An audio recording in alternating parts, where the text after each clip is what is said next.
அனைத்து மாணவர்களுக்கு வணக்கம். பாரதாசன் பல்கலைக்கழக தமிழ் இலக்கிய 2ஆம் ஆண்டு படிக்கக்கூடிய மாணவர்களுக்கு பாடப்பகுதியாக சமய இலக்கியம் பாடம் அழகு 1 மூவர் தேவாரம், திருஞான சம்பந்தர் தேவாரம், திருமருகல் பதிகம், திருநாவுக்கரசர் தேவாரம், சொற்துணை வேதியன், சுந்தரமூர்த்தி தேவாரம், கட்சிய கம்ப பதிகம், அழகு 2 திருவாசகம், திருப்பொற்சுன்னம், அழகு 3 நாலாயிர திவ்ய பிரபந்தம், அழகு 4 கிறிஸ்தவ இலக்கியம் தேம்பாவணி, அழகு 5 இஸ்லாமிய இலக்கியம். கேள்வி: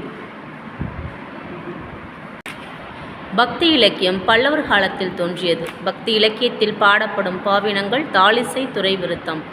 பக்தி இலக்கியம் இரு பெரும் பிரிவுகளாக பிரிக்கப்பட்டுள்ளது. பக்தி இலக்கியத்தில் சைவம் மற்றும் வைணவ சமயங்கள் தழைத்து ஓங்கின.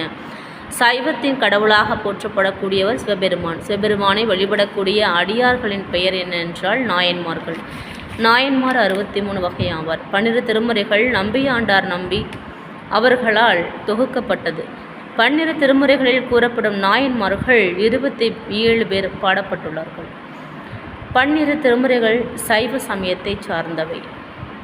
12 திருமுறைகள் பற்றிய விவரங்கள்: முதல் திருமுறை திருஞான சம்பந்தர், 2ஆம் திருமுறை திருஞான சம்பந்தர், 3ஆம் திருமுறை திருஞான சம்பந்தர், 4, 5, 6ஆம் திருமுறை திருநாவுக்கரசர், 7ஆம் திருமுறை சுந்தரர், 8ஆம் திருமுறை மாணிக்க வாசகர், 9ஆம் திருமுறை திருமாளிகை தேவர்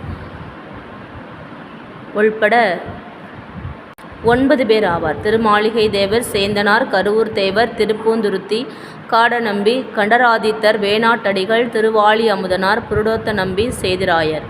10ஆம் திருமுறை எழுதியவர் திருமூலர். 11ஆம் திருமுறை திருவாழவாயுடையார், காரைக்கால் அம்மையார், ஐயடிகள், காடவர்கோன், சேரமான் பெருமாள், நக்கீரர், கல்லாடர், கபிலர், வரணர், இளம்பெருமான் அடிகள், அதிரா அடிகள், பட்டினத்து பிள்ளையார், நம்பியாண்டார் நம்பி போன்றோர்.